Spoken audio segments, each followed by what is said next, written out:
like we'll get started. So, hello and welcome to our Friday Digest series. Thank you for joining us. I'm Kristen Harbison. I'm the political director for the Maryland League of Conservation Voters. And as always, your presence here speaks to the power of our community and to your commitment to the environmental causes that affect us all. Our goal with these Friday Digests is to provide you with the information and tools you need to be informed and an active advocate. We want the agenda for these virtual meetings to be driven by your interests and needs, so please let us know what you want to hear. The easiest way to provide this information is to fill out the survey you'll receive at the end of the session.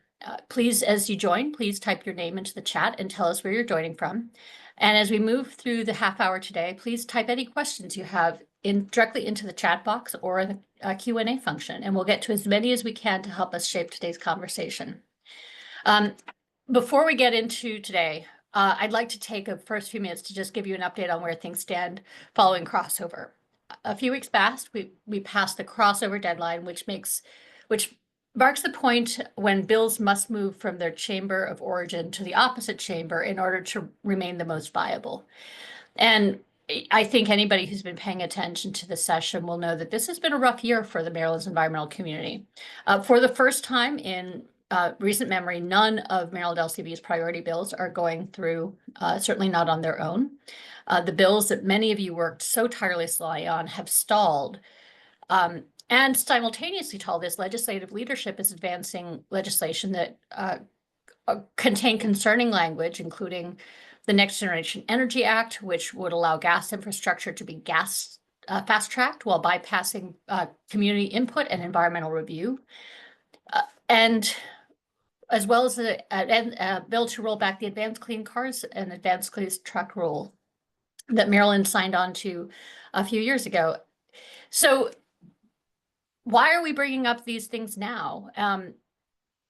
We wanted to make sure that you knew. So today we're going to be talking about two bills that are moving, because even though it's been a rough session, a lot of good work is still being done in Annapolis, and I'm delighted to be joined by my good friends Zoe Gallagher and Lindsay Mendelson to talk about the Ratepayer Freedom Act, which is actually part of a different bill. It introduced it by itself, and it's been rolled into a different bill, and then the Transportation Climate Alignment Act, which had moved from the House to the Senate. So while our priorities may have faced challenges, we can't lose sight of other important legislation that some of you may or may not have heard of and which have a path forward.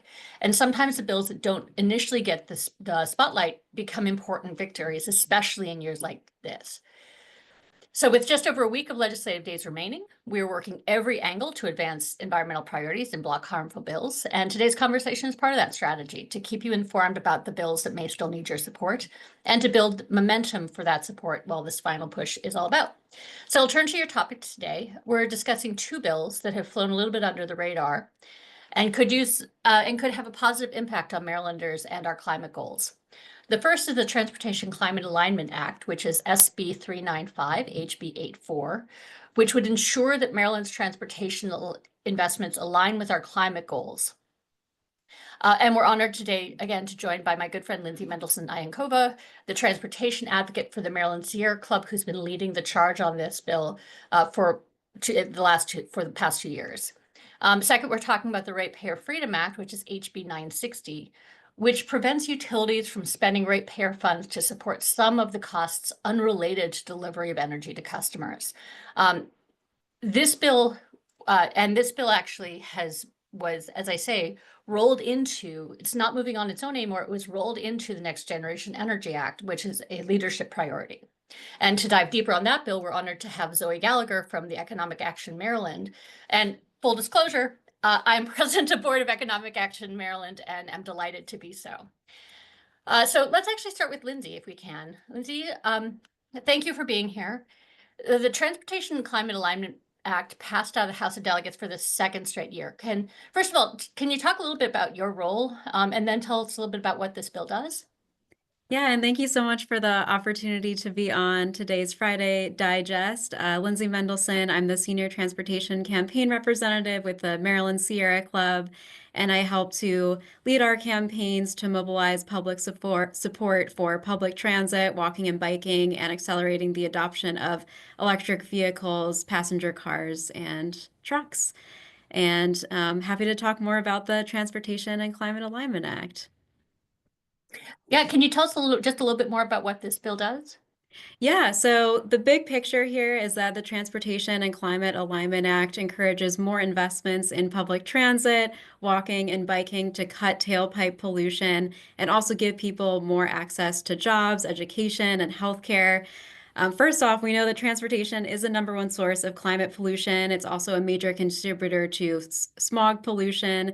And also, transportation is the second largest expenditure for most households after the cost of housing. So a lot of people are paying a lot of money for to own and operate a vehicle, and it's really important that all communities have better access to more affordable transportation options. So what this bill does is it cuts that tailpipe pollution so that we can breathe cleaner air, have a healthier climate, and also improves those mobility options. Now, how does it do that? In two ways. One is that it ensures there's better planning for future highway expansion projects from day one so that they offset any pollution from the project. Taking a step back, we know that when we expand highways, there's more vehicle pollution because it attracts more people to drive. There's also more stormwater runoff. It also really impacts a lot of communities that tend to be located near highways, especially due to redlining and residential segregation. A lot of communities of color and low-income communities live near highways, so they're breathing in really unhealthy pollution. So we don't want the state to build new highway expansion projects, but when they do, they are actually required under this bill to completely offset the emissions from that project by investing in transit, walking and biking, and other options within that project. They do have to also prioritize communities that are overburdened by pollution and underserved by our transportation system. And there is some flexibility where they can do that outside of the project, but they're first required to prioritize those impacts. The second thing that the bill does is it requires that the Maryland of Transportation in their capital budget and their planning for other transportation projects actually take a look at all of the projects that they're spending and see how that aligns with our climate goals. And they have to do a course correction. So if there are too many highway expansion projects and not enough transit, walking, biking projects, for example, then they do have to do a course correction and program in additional projects to cut that pollution. The other thing that I'll mention is it actually implements key pieces of the governor's executive order on climate change. So one is that it requires the Maryland Department of Transportation to set annual goals to reduce emissions. It also requires that the department measure vehicle traffic and looking at if they're expanding, how is that going to increase vehicle traffic and pollution, and to actually set ways to do that course correction when they're planning. So better planning and more transit walking and biking projects is something that we'll see. There was one other thing added as a possible option to offset emissions, which is solar on MDOT properties. So mostly sticking to transit walking and biking, transit-oriented development, accessible projects, and also within sometimes near the airport, for example, they have a lot of property, the Maryland Department of Transportation, so they could also do some solar projects. So that was added in there as another option as well.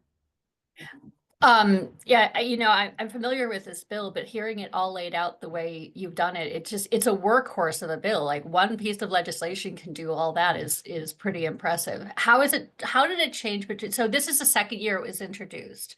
Last year it was, Delegate Mark Edelson is this House sponsored, Senator Shelley Heddleman is the Senate sponsor this year.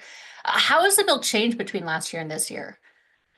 Yeah, so there's two different components. So one is that last year there actually wasn't a specific requirement that MDOT evaluate the projects in their capital budget and do a course correction and program additional projects into the budget to offset that pollution. So that's really important. The other thing is that it did increase the threshold for major capital projects. So originally I think it was at about 50 million or 10 million, and then they're now looking for the offsets for highway projects to be at a bigger threshold, but they added in that other part where they have to look at all the projects in the budget so that we're capturing even the small projects and also the big projects when they're doing their planning.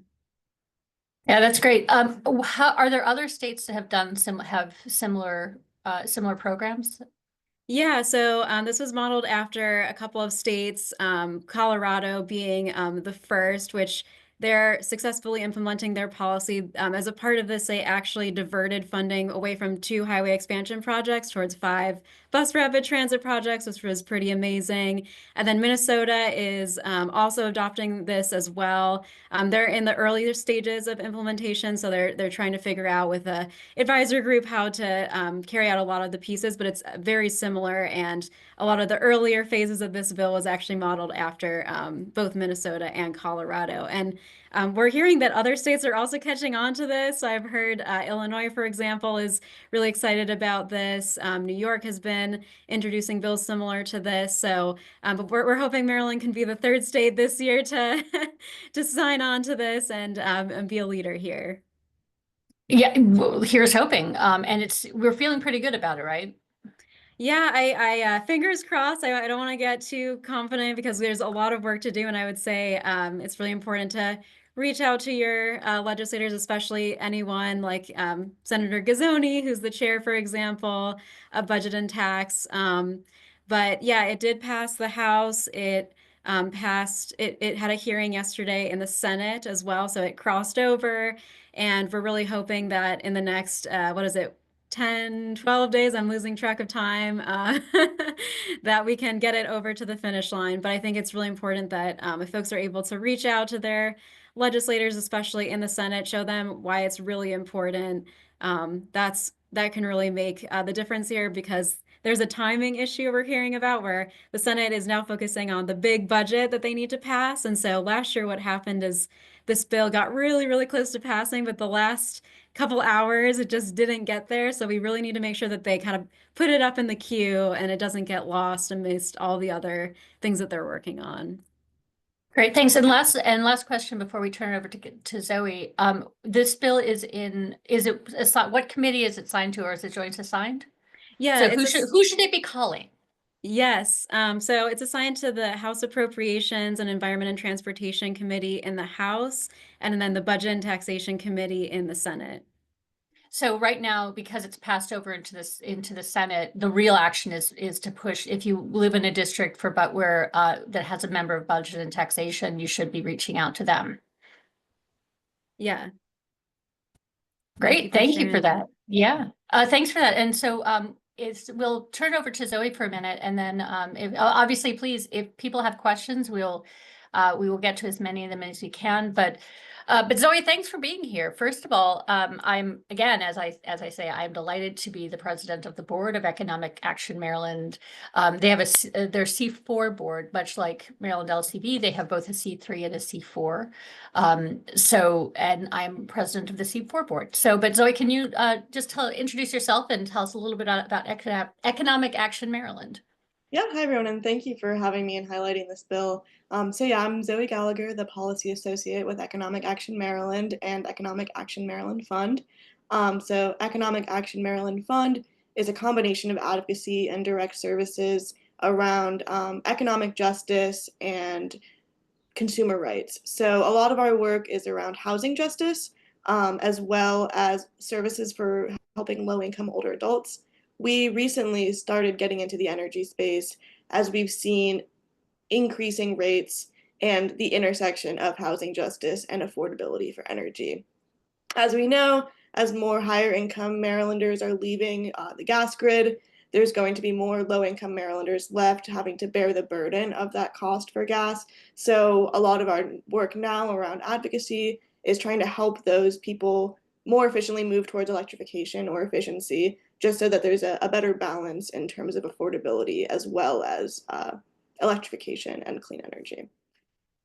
Yeah, that's great. And one of the things I most admire about Economic Action is that you do have both the service component, working on the ground with people in the field and directly helping them the direct service, but also you're very involved in policy and moving consumer issues and justice issues in Maryland. And I love when the places where we can work together, especially in the energy space, and that includes the Ratepayer Freedom Act. Can you talk a little bit about what that bill, first of all, what that bill did as it introduced and how it changed and sort of what is the status of it now? Yeah, absolutely. So it definitely was stripped down to be pretty bare bones from its original form.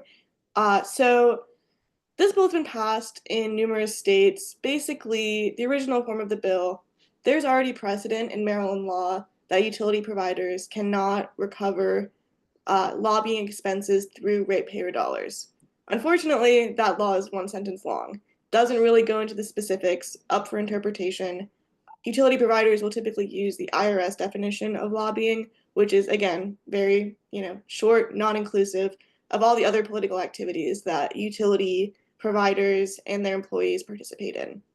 So what this bill would have done is it would have expanded that prohibition of what utility providers can recover from ratepayers. So that would include non-lobbying political expenses. So it wouldn't just be, oh, the lobbyists come to Annapolis and they lobby on a bill and that can't be recovered. It would also be the employees who work on the Why Stride is Great papers and graphic design, that kind of stuff. Like their salaries would have to be disclosed. Parties, trade association fees towards these larger federal groups that lobby on the federal level for more gas infrastructure, that couldn't be recovered from ratepayers. And then also goodwill advertising, right? Because this is a monopolistic industry, and there's not really a need for them to be doing this goodwill advertising out of ratepayer pockets. And there's no choice for ratepayers to move providers, really, if they don't like what they're seeing. Like, if BG&E decides to sponsor a sports team that you don't support, well, that's too bad because you can't switch providers. So the bill would have prohibited that. And the enforcement mechanism through that was transparency reports filed to the PSC every year, just because while there is some transparency in their spending, it's not line item, right? And so every time the PSC or the OPC wants to get a more detailed look at what that spending is, they basically have to litigate and ask for it. And it gets really tedious, and so a lot of things slip through the cracks, even if there are certain things that ratepayers shouldn't be on the line for. No, great. Yeah, and I just as a you had mentioned you'd mentioned Stride, and one of the things that they might be advertising is why Stride is great. I want to just touch back on that because we talk a lot about Stride too. Yeah. And the Stride bill that we've talked about is one that we think is great, but I think it's, if you draw the distinction about what the bill that we're saying is Stride that's great, and the Ratepayer Protection Act versus the Stride program as it stands that the Oh, utilities yeah. might be saying is terrific. Yes, yeah, exactly. It's them defending uh, their actions that lead to higher rates and unnecessary spending that a lot of advocates are trying to fight against. There's all these employees that are basically, a large portion of their job is working on defending that, whether that be through materials or like fancy designs. Um, so yeah. Got it. Yeah, so there's been a lot of conversation about utility rates. Everybody's costs have gone up astronomically. People are very worried about it. And you're saying that, and these are some of the costs that are helping to drive up those rates, is both the unnecessary spending on the prioritizing profit over ratepayer costs as it these in Stride, and then also these extraneous expenses Yeah. that you're talking about for the Ratepayer Freedom Act. So these are the Ratepayer Protection Act, which addresses the Stride program particularly, and the Ratepayer Freedom Act are linked, is what I'm hearing. Yeah. Yeah, essentially. I mean, it's all about saving ratepayers money. And while this bill as an individual piece isn't going to you know, be hundreds of dollars per household in savings, I think it's important to remind our legislators that this is a monopolistic industry and they owe it to the people who have to pay monthly for this life-saving and necessary resource, that they're not wasting their money or spending it, unscrupulously. Got it. Thanks for that. And yeah, and we've got some questions in the chat, so I just want to tie it up before we turn to some of those.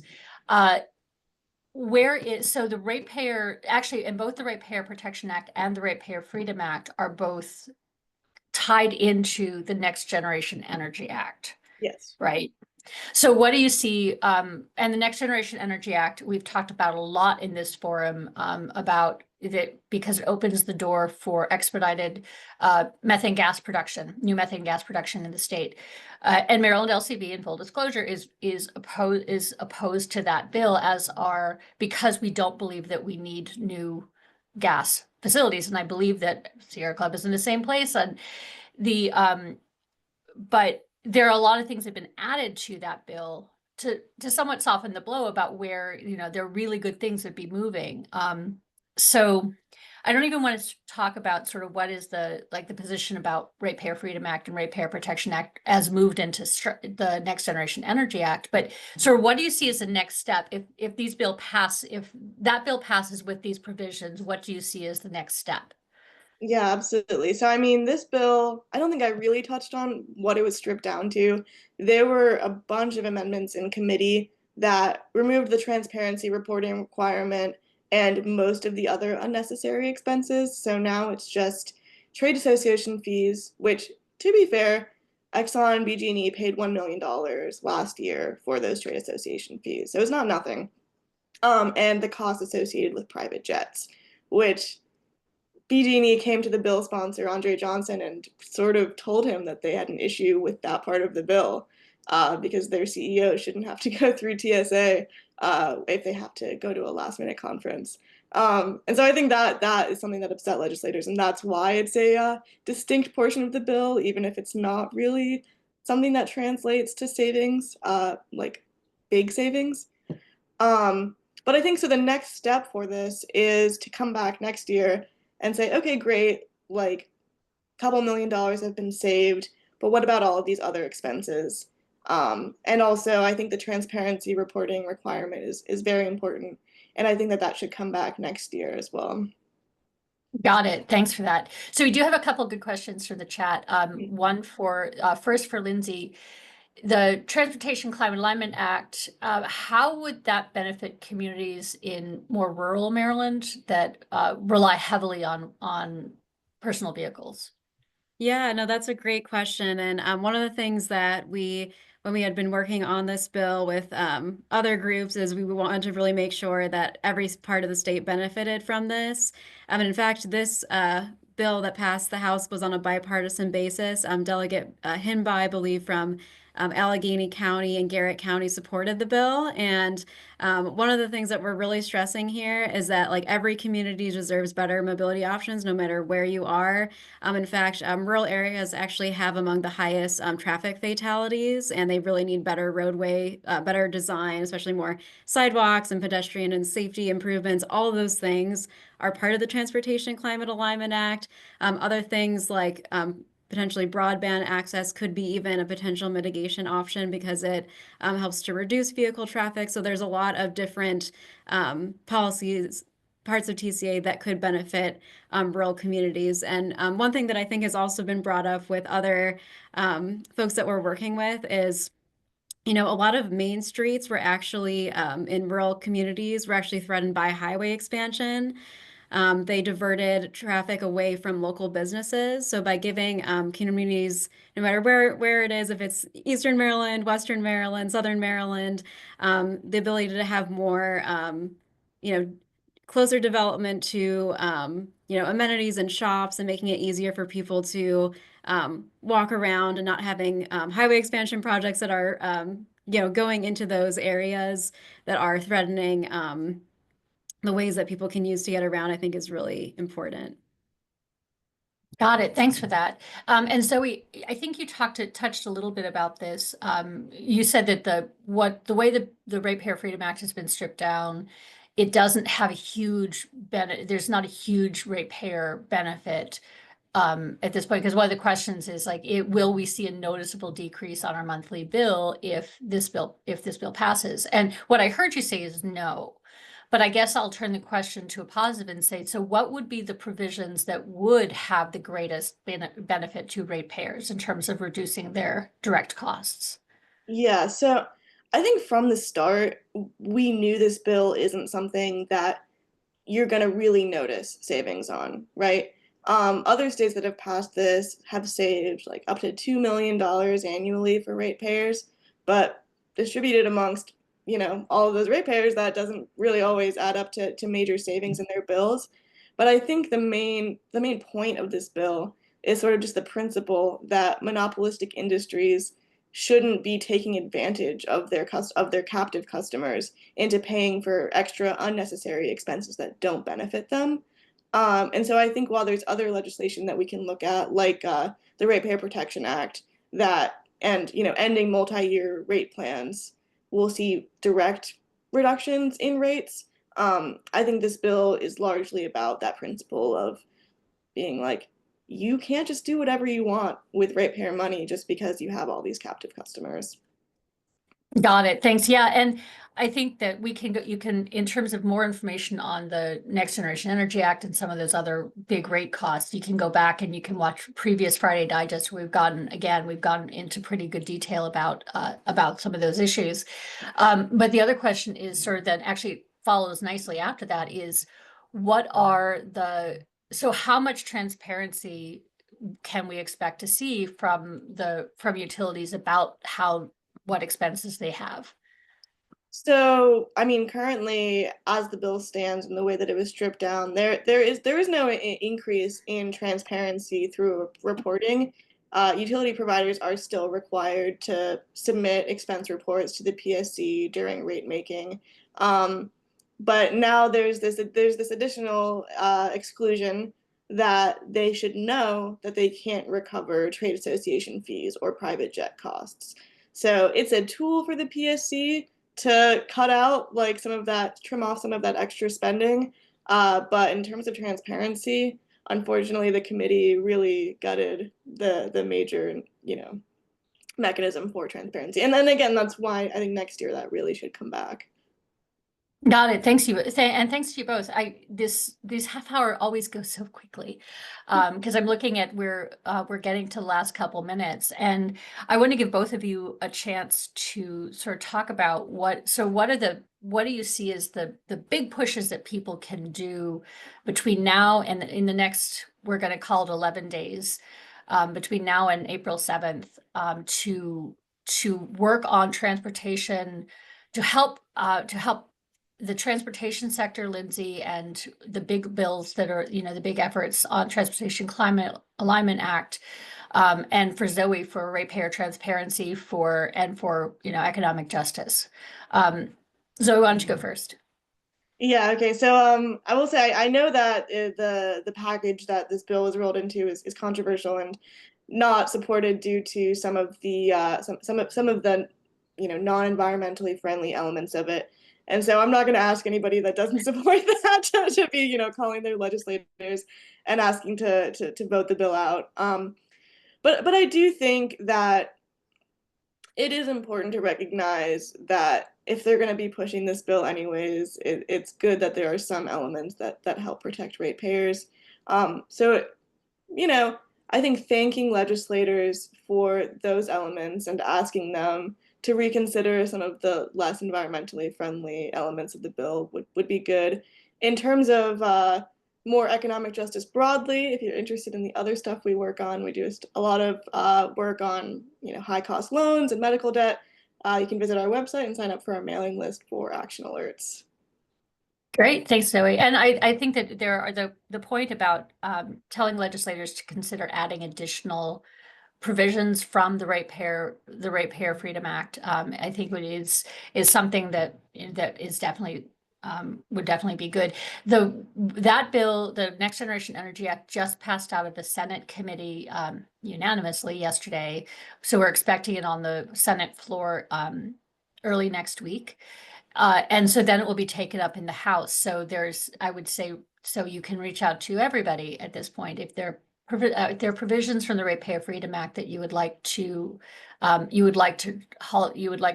showcase, this is a good time to do it. Lindsay, how about you? Yeah, so absolutely making a call to your senator today would be really helpful, because as I mentioned earlier, even if there is support for this, with the budget and all these other bills moving through, they need to show that there's a lot of people supporting this in order to make sure that it can pass through, not just the committee, but also the Senate floor on time before the end of session. And then also, I think just reinforcing, sometimes it's being brought up about the costs of, transit and these other projects. And I think it's just important to emphasize that, you know, there's a cost that is borne on everyday Marylanders for building highways, more cost to our health, to our climate, increase, roadway fatalities, and we can't just continue to keep building the way that we have. And so I think reinforcing that is really important if they were to bring up the costs of projects, and also just the benefits that we're going to see from all these types of investments. When we're investing in transit and walking and biking, we're giving people better mobility options, we're improving economic development. So it's really a win-win. So I think emphasizing that would be really important. Well, thank you so much, Zoe, Lindsay. Thank you for being here, for sharing your expertise and insights.